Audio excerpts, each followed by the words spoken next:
Okay, everyone, Jai Ma, and welcome once again to Matri Satsang of Sri Anandamayi Ma, in the presence of her paduka, her sandals she wore on her feet. And it's good to see everyone, people who come regularly, some new people.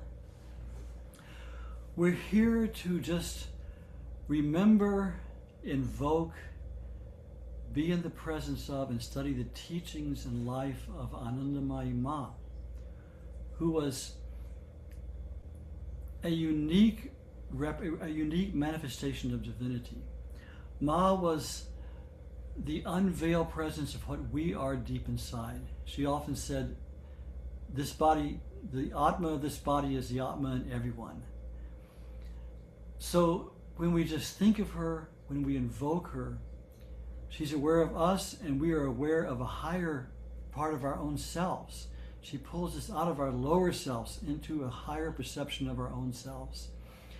And she is a total fountainhead of inspiration, of power. And she's not at all captured by time and space.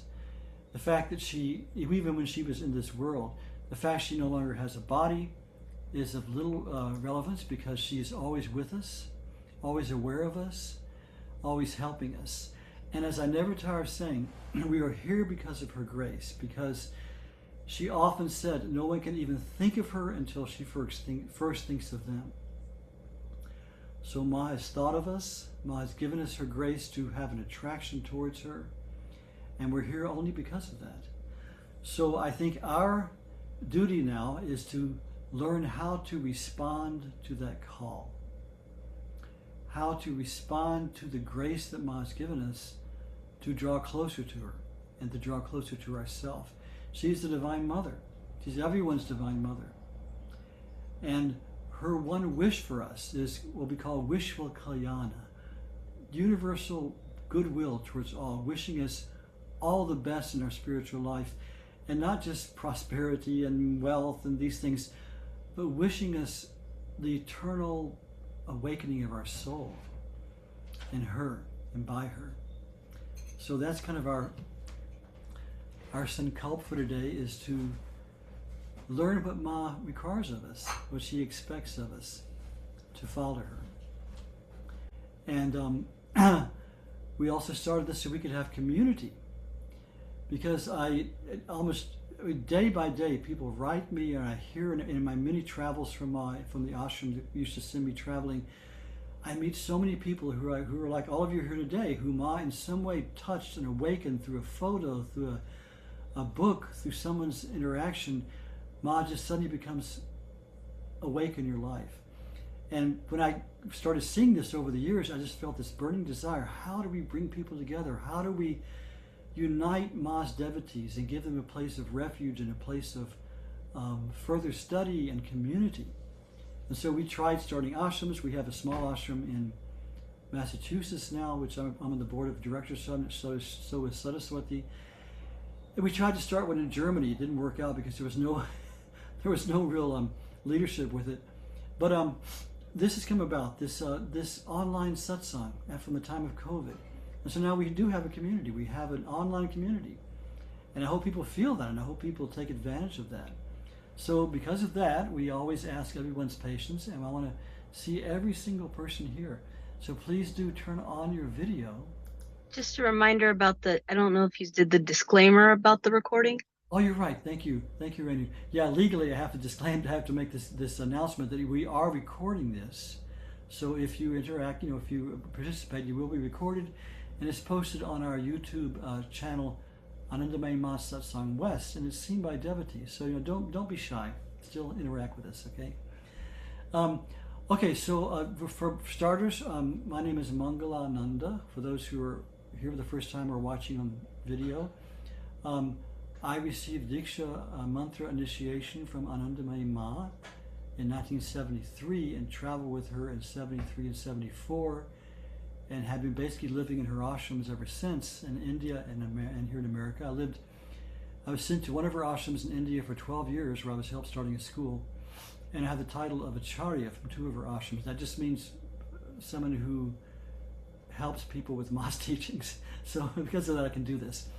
Gloria is coming in a moment. We'll talk about that. My co-host today, Pragya Hallstrom, is out today. For Father's Day, she has to be with her grandkids. But we have another member of our Sri Anandamayi Ma Ashram and Temple Board, Saraswati. So Saraswati, will you say hello?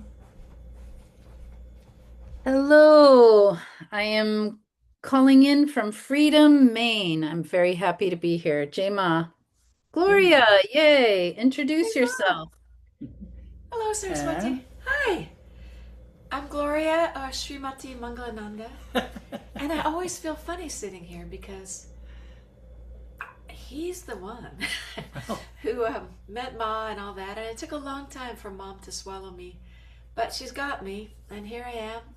Happy to be with all of you. Jai Ma. And she initiated Gloria very beautifully in a dream not that long ago. So, good. And then our technical co-host is the ever-ready Renu Chaudhary. Will you say hello, Renu? Jai Ma. I also am with my kids and grandkids today, so I'll be ducking out a little bit early. I'm in Salinas, California today, but live in Fremont, and happy to be here. And we'll just go down the participant list in order, and I'll ask you to unmute and just say just a brief snippet about where you're from, and then later on there'll be extended time for sharing. Yeah, so later on, I actually want to ask the first up, about later on when we come to the sharing part, we're going to ask some different people about their experience with Ma. Have that in mind. But for now, just say your name and where you're from, okay, so we can see. Hi. Okay, so first up, Archana. Yes, hi. My name is Archana. I am from San Jose, California. So hello to everyone. This is my first time, and I feel so blessed to be attending this satsang today. And I've been actually watching your singing videos, Acharya ji, for quite some time. And whenever I play those videos, I also start singing along with those. So it's really good to be here. Jema. Okay. Welcome, Archana. You're very, very welcome. This is your family. Jema. Thank you. Archana means prayer. Jema, Archana, welcome. Thank you, Jema. He was asking you if your name means prayer. Yes, it does. Like Pratana, Archana. Very good. Archana, yeah, it's prayer, puja. Very good. Yeah. Beautiful. Also, just so you know, just a shameless little plug for one of my favorite kirtan wallas. Mangalanandaji is going to be at Integral Yoga in San Francisco if you want to join in person on Saturday. Is it this Saturday? Yeah, this coming Saturday, the 27th, will be at Integral Yoga on Dolores Street in San Francisco.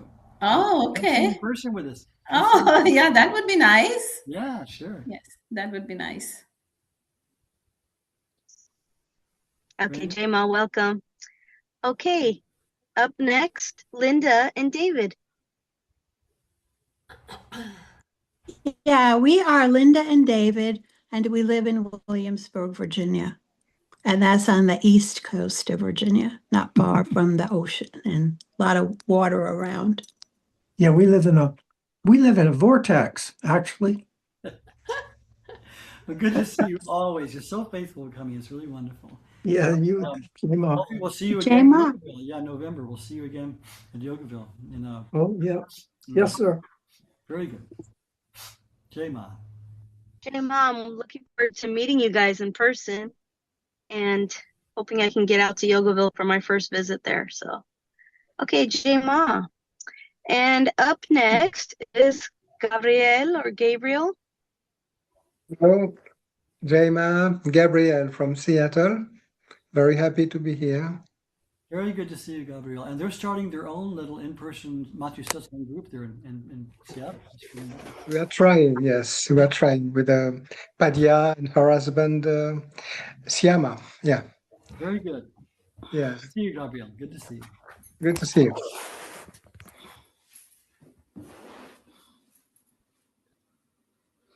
You there, Rainy? You frozen? Oh, I think you're frozen again. So we can go to Janet and her Janet and Dave. there's a bunch there. Jay Ma, we're here in Lake Worth, Florida, and we have folks which we love having on a regular basis, and a couple of new folks too that have joined us. So, Jay Ma. Wonderful. And Welcome all. everybody want to introduce? David. Introduce Vital. That's okay. Vital. Robert. And Robert. Robert. Shalini, David, and we have Deanna. Hi. And Neha. Jai Ma, good to see you. See, that's Satsang. Being together with devotees, of like-minded devotees, and sharing these things. How wonderful. Good to see you all. Wonderful. Jai Ma. Expecting a couple of more too. Yeah, so Ma does everything. Jai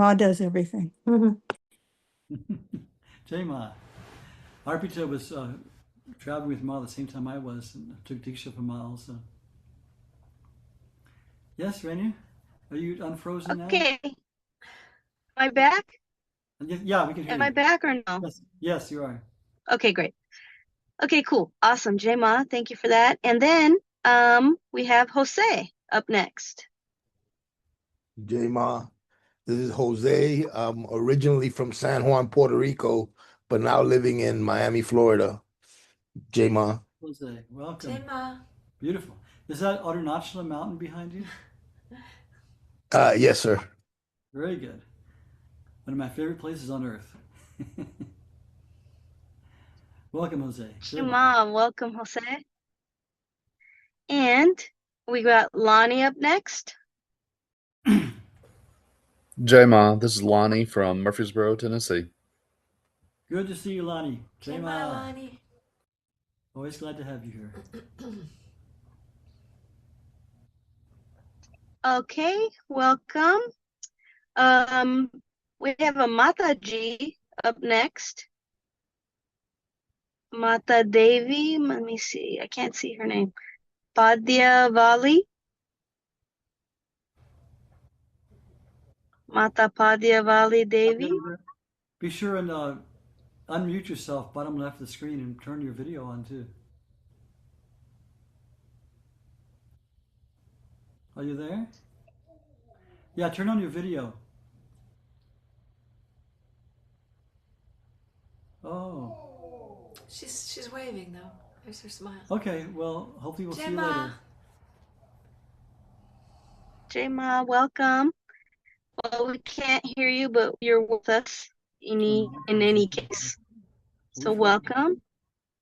And Michael Zeev, our neighbor to the north. Jai Ma, Michael from Sebastopol, California. Good to be here. Acharya, your sound is a little bit low. I don't know if you can fix that. Yeah, we can't do much.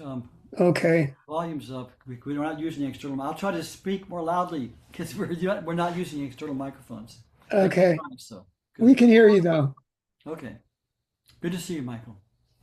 Thank you. Anyone else, Manu? Yes, we got a few more. Randy, I think it's Randy Jordan, probably. Yes, it's Randy Jordan.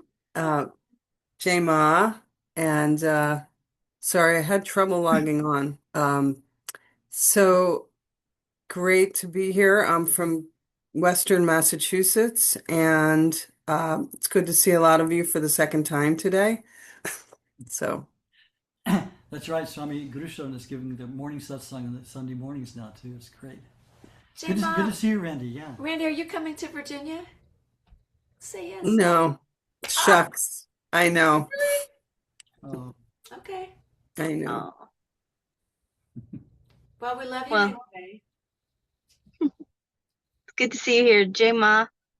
Okay, let's see. Robert is up next.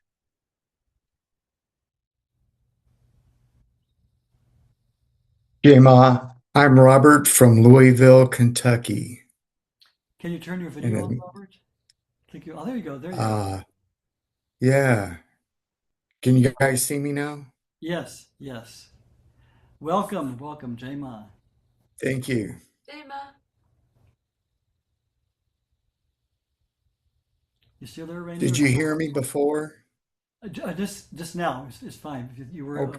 your video wasn't on before. Are you still there, Okay. Rainey? You're All right. frozen up. Saraswati, you keep stepping. I think Rainey's frozen. I think there's Sarah needs to say hello. Aloha, Jay Ma from Big Island. Oh, Sarah, good to see you, Jai Ma. Thanks for being here. Mm-hmm. And Michael, you said hello, right, already? Okay, and then I guess will, God's will, it says. I like that. Do you want to say hello?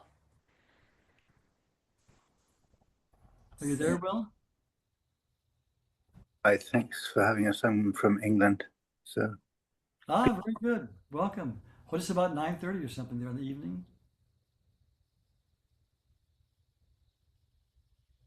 I guess that's it. Has everyone said hello? Okay, very good. Let's start, as we always do, by reading Ma's words of reassurance that she is with us at all times. Excuse me.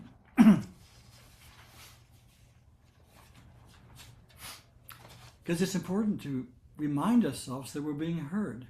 And Ma very frequently would give us very strong messages of her presence with us in beautiful, beautiful, meaningful ways.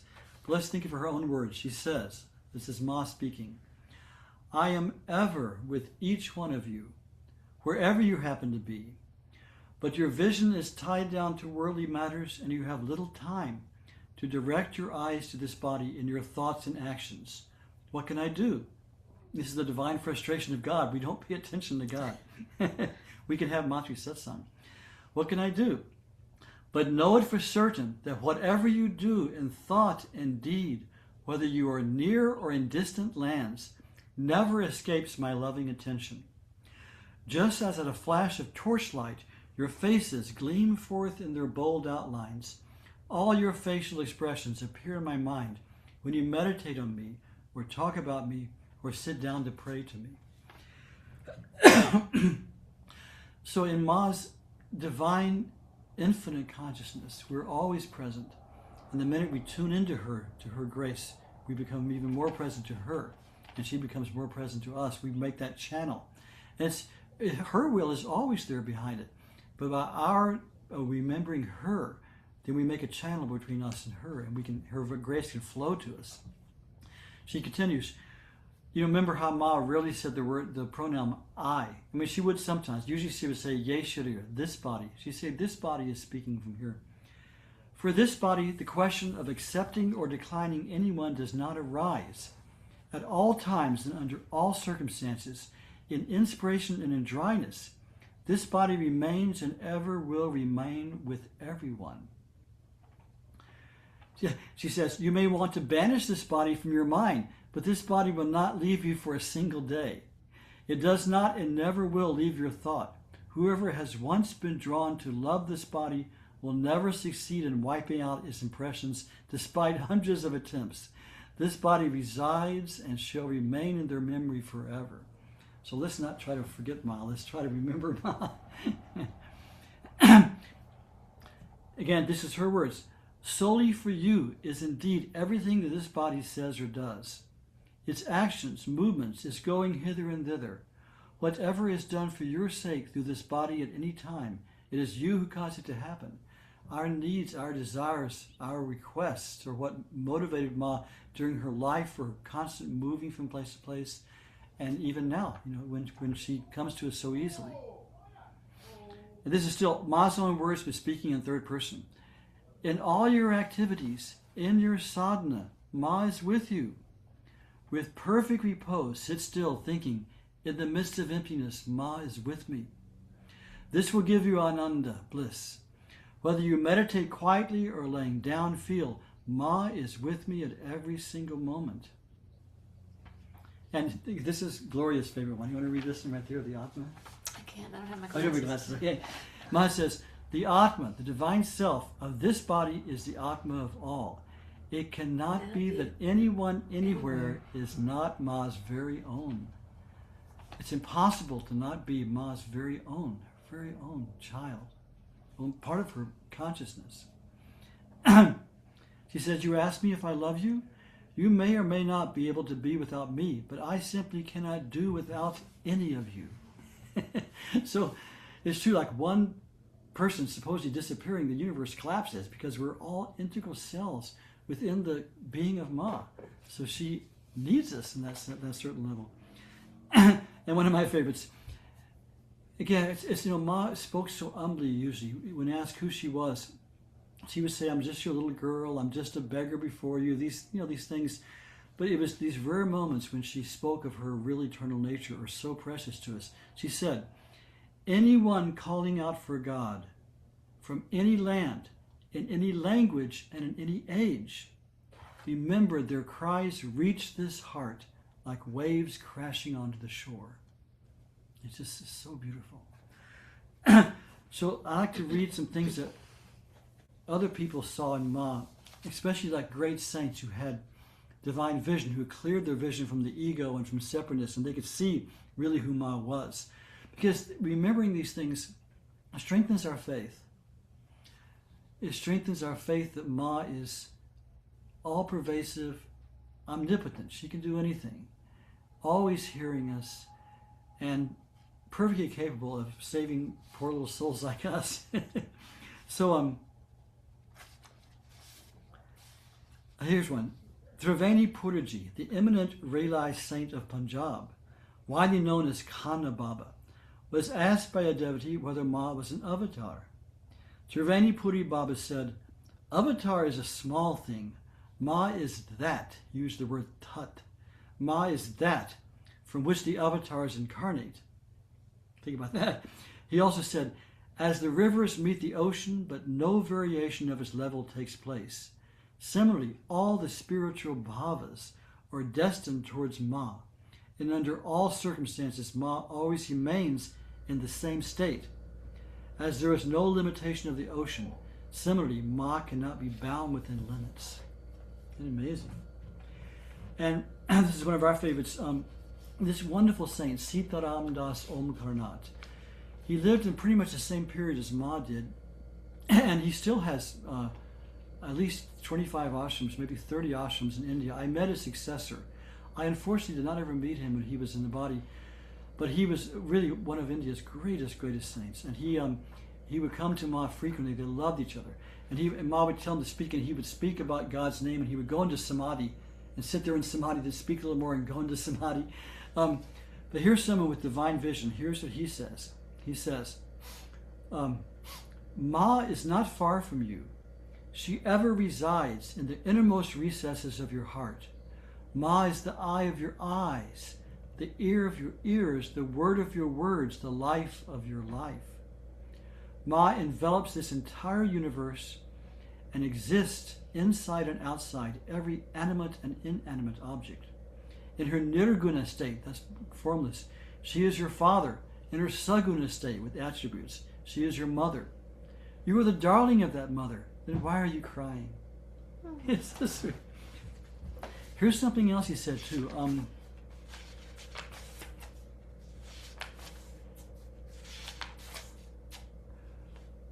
This is Sitaram Das Omkarnath. I think people are familiar with the great master Sri Ramakrishna Paramhansa of Dakshineshwara.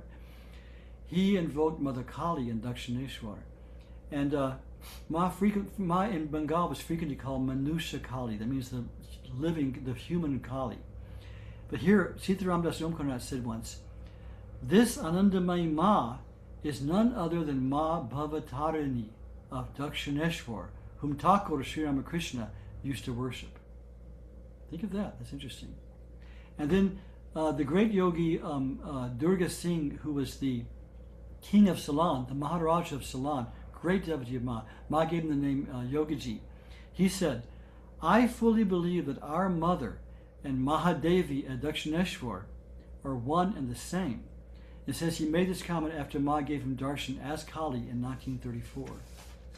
Okay, so let's do a little more. again, we're reading a lot of snippets today because we're just getting a glimpse of Ma in different ways. Now we're thinking about how she spoke to us, about how she's always hearing us, and then how these great saints are seeing her as this wonderful divine being. This is sweet. Ma was saying goodbye at a railway station, and one lady shedding tears called out, "Ma, tell us at least that you belong to us." The train was in motion. Sri Ma said, "I belong to everyone." This is Mitika Mukherjee. The lady was probably disappointed, not realizing that she had evoked an answer which was startling in its self-revelation import. The great yogi Balananda Brahmacharya once told Akhandananda Swami, "The company of Ma you have kept, do not leave it. Ma is not a sadhika," that's one who practices discipline. "She is nitya siddha, eternally perfect. She is born for a great work and will leave as soon as that work is completed. She has no need to do any kind of sadhana bhajan." Okay. I want to read a few more snippets of things.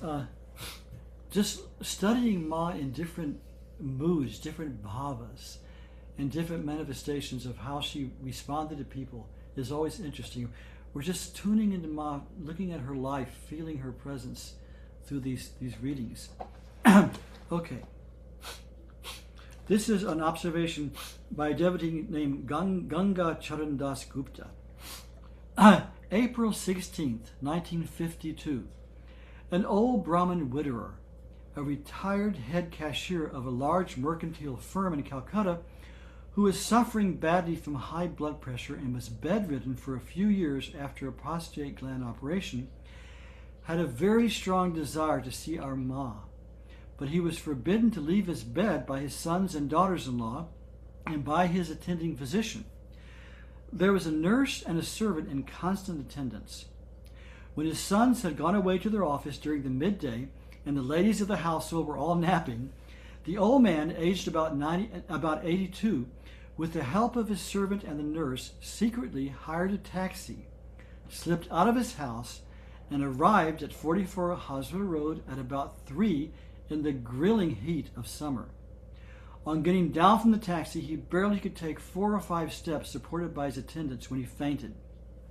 He was going to where Ma was staying. He was carried to the lawn in front of the premises. When, after much nursing, he recovered his consciousness, he implored all people present to take him to Ma.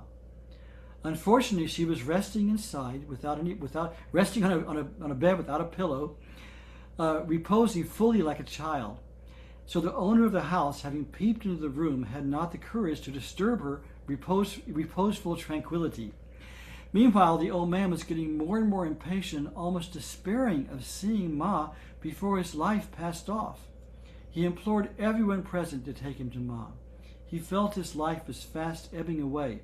His desire to see Ma became so intense, he was about to crawl towards the closed door, but his legs were too feeble to support his tottering body. Suddenly, Ma threw the door open and rushed out towards him and said, "Baba, Baba, you are so full of love for this little daughter of yours that you have almost forgotten all the acute pains of disease and braved a great risk by coming to your daughter in a taxi in such terrible heat." She passed her hands on the head, cheeks, and breasts and all over his body and spoke so sweetly and affectionately that he came to forget all about his distressing pain. Tears flooded his eyes. The soothing words and healing touch of Ma worked like magic upon him, and he returned home full of joy and gratitude. Ma whispered a divine mantra into his ear to contemplate on, and the old man found a new joy and peace in life, even in the midst of acute suffering. Up to this day, he looks like one full of quiet, satisfying happiness. And as a footnote, this is my account, an eyewitness who happens to be the writer of this story. And just Ma always responded. Like I said, I think I've told you before how sometimes when Ma wasn't giving darshan, several of us would go underneath her window. She had this is in Vrindavan, her second story window, the window would be closed, and we would just go and just mentally just say, "Ma, Ma, Ma," and making no noise, and she would always come out and see who was calling her and look and plumb and bless us. So Ma always respond to the heart, the longing heart to see her. Now, we talked about how Ma really never slept. She said, when you see this body reclining at night, she used a term, she said, it just means my office is open. And she said, all the discarnate beings who don't have physical bodies at that time come to me and talk to me, and just as it is all day. And Devatas, the goddesses and gods, and people who recently died, her office was open all the time. So when you read Didi's diary, Didi Guru Priti's diary, she was with Ma 24 hours a day, and she slept next to Ma. So she recorded some of these strange things that happened at night. Here's one. One night outside Ma's open room, I was sleeping in Didi Ma's room.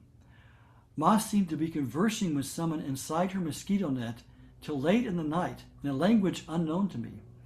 The next day I inquired about this incident from Swamiji, that would be Swami Paramananda. He said, oh, that's the divine language.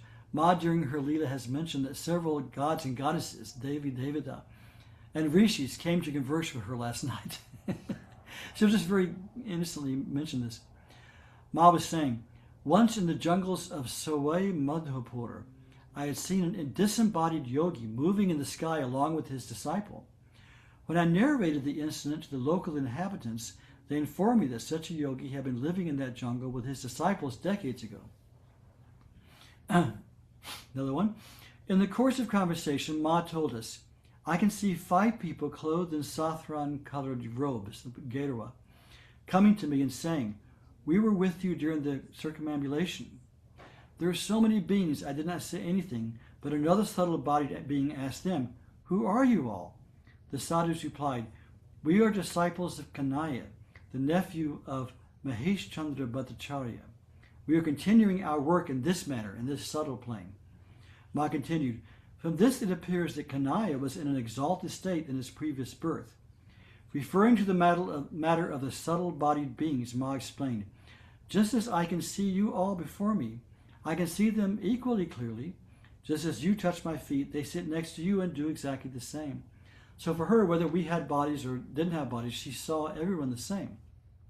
And now the fact that she doesn't have a physical body, she still sees us equally well. Sri Sri Ma once said to Keshtoda, pointing out to the plants and trees in the Delhi ashram, pointing to the plants and trees, these are all parts of me also.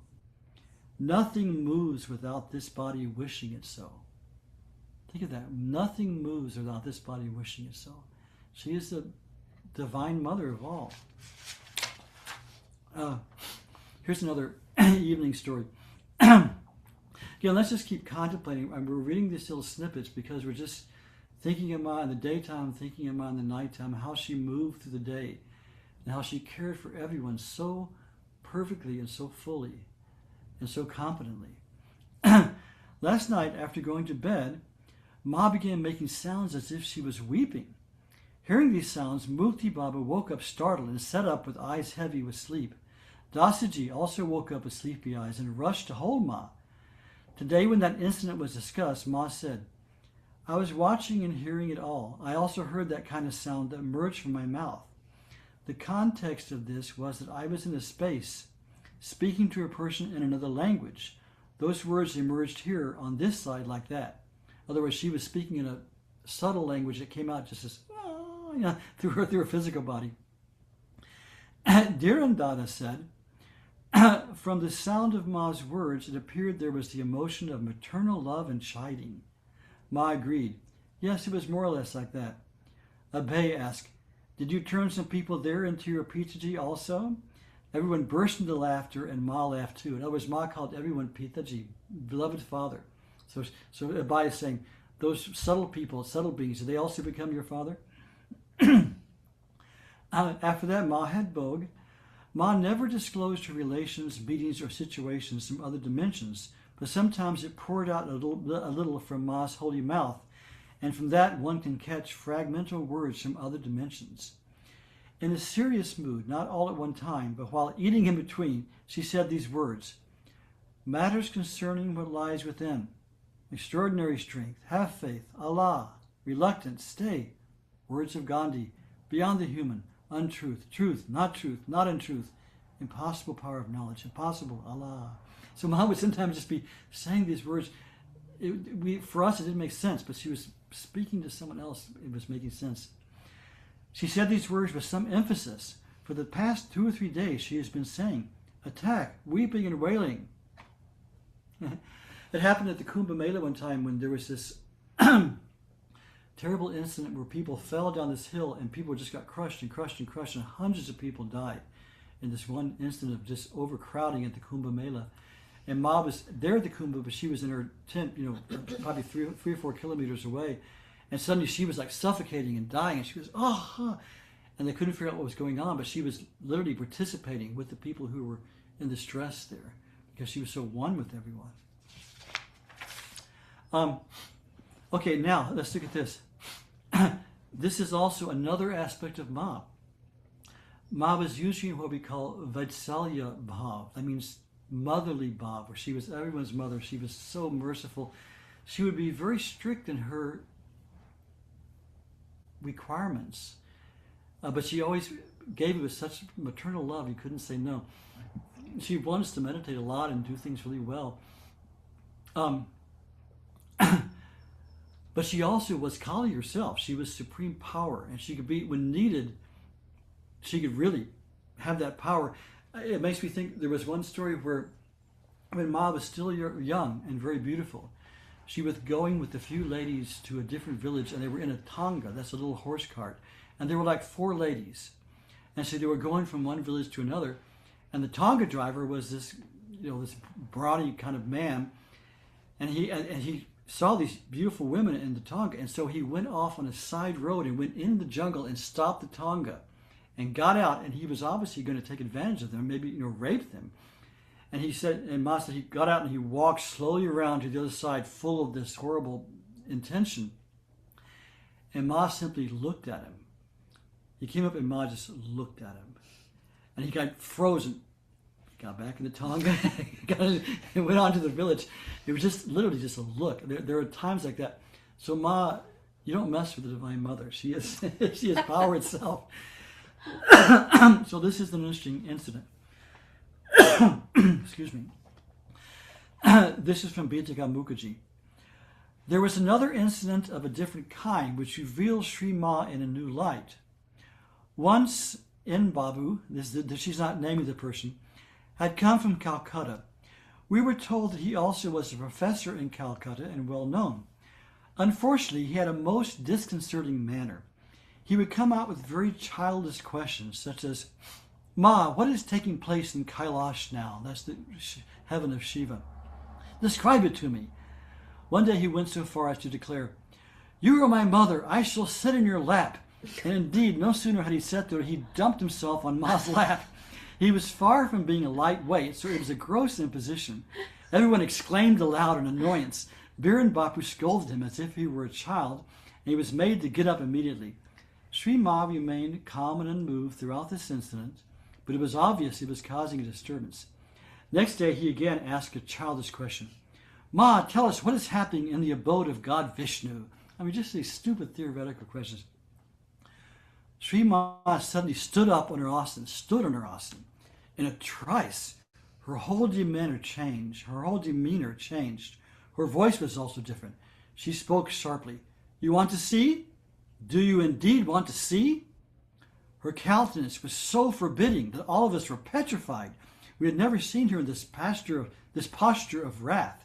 We were so scared, we lowered our gaze because we could not bear to look at her blazing eyes. Babu lay down at her feet and wailed piteously, Ma, forgive me, Ma. Sri Ma resumed her seat and all was as before. She smiled at us so we could breathe again. We were thankful for Babu went back to Calcutta on the very next day. So Ma also had this amazing capacity. There was one story I read, and I only read it in one book years ago. I've never found it since. It's very interesting. Let's just talk about that too, because this is also a bhav of Ma, of our Ma. She's powerful too. We all know that Bholenath Baba was Ma's husband and her first disciple, and Ma said he became a great saint. He became, she said he attained the status of a rishi. And he was beloved by everyone. He was a father of the devotees. Ma had him give the diksha in the early days, so he was people's guru. He was really a beloved character. But he also, he was human. He had frailty, and he had a terrible temper. And he tried to deal with it over the years, but he would be in the midst of something, and suddenly his temper would flare, and he would yell at people and make a scene. And later, Ma would always have him come back and apologize. But it's something he dealt with a lot. So one time, Ma was going to pilgrimage to Kailash. This, I think it was in 1936, maybe. Correct me if I'm wrong. So Ma, Bholanath, Bhayaji, Guru Priya Didi, and her husband, her father, Swami Akandananda, about 6 or 8 people all went on pilgrimage to Kailash. Walking and going on horse carts and things like that. Really rugged pilgrimage all the way to Kailash. So before they left, they were in Almora, in the area that's now Ma's ashram. They stayed in a dharmashala there, which later was bought and turned into Ma's ashram. And so many devotees came to see them off. And they all brought warm clothes for them to wear, because Ma, just wore the simple dhoti and kurta. And so they brought all the people really warm clothes, heavy warm clothes to wear. And so they brought Ma a big wool cap. And so she put it on, and it was a little bit tight. And she goes, "Ooh, it's a little tight." So Bholanath said, "Well, look, tell you what, I'll wear it for a while. My head's bigger than you, so I'll wear it, and it'll stretch out, then you can wear it." It was a nice gesture. And Ma was, it was funny. She was like a little girl, and she kind of went, "Ooh." She said, "You're a sadhu, and you don't wash your hair, so it'll smell terrible." She made a little grimace. It was cute. Everybody laughed. And for some reason, it just set Bholanath off. He just went into a rage. He says, "You don't respect me, you blah, blah, blah, blah, blah." And he even said, "I'm not going to Kailash with you. He just forget the trip. I'm not going." He was just so angry, and he was kind of going on and on, and everybody was kind of freaked out watching, and Ma was sitting there quietly. And it said suddenly, Ma, in this flash of white, in her white clothes, she suddenly just was across the room and like this, on top of him like this. And she said, "Chup, chup." I mean, shut up. "Chup, how much more would I take from you?" And Bholanath was kind of, okay. And they said her bhav, with the power of it was literally, when you see the pictures of Durga Devi, she's smiling, but she has her spear in the demon's heart. And it said, it was even physically impossible. She was across the room, just like, oomph, like that, And Bholanath was real quiet. And so then Ma just left the room. And in about 5 minutes, she came back, and it was fine. She's smiling. And Bholanath was just real quiet the rest of the evening. And at one point, it was wonderful in those days. Everyone just slept around Ma and just spent the whole time with Ma. So they were all kind of sleeping. And someone came to Ma and said, "Bholanath Baba is sleeping now." And Ma said, "No, I don't think he's sleeping." And so she made a little noise, and he came up. So it was a whole kind of funny thing. But it was Ma in this kind of strong bhav. One time we were standing outside, I think we were in Kanpur, and there wasn't going to be an evening darshan because Ma had to go to some devotee's home or something. So we were just standing to wait for Ma to walk through to get to the car that was there. And I remember we were standing on either side. When Ma came out, she just walked straight to the car and got in. And something about her, I don't know what she was going with. She had strong intention. And there was so much power. We all kind of stepped back. It was almost terrifying. She was so, just concentrated like that. So like I said, this is an unusual bhav of Ma, because Ma usually was just was the sweetness itself and loving kindness itself. But she was full of power. So, okay. So these little snippets again, they give us a touch of Ma. We forgot to sing Om Ma Sharanam. So let's sing. We usually start this before the reading. Let's sing our kirtan to Ma, because we're thinking of Ma now in our intellects and our hearts. But let's tune into her with our souls, our hearts through song. So there's one kirtan we always sing, which we wrote for our ashram in India, which is called Ma Sharanam Ashram. We simply say Om Ma Sharanam, which means Sharanam means a place of refuge, a place of peace and stability. Ma, you are our refuge.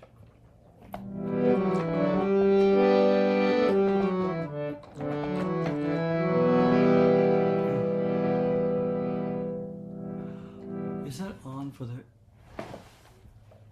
Sorry, I have to see if the original sound is on.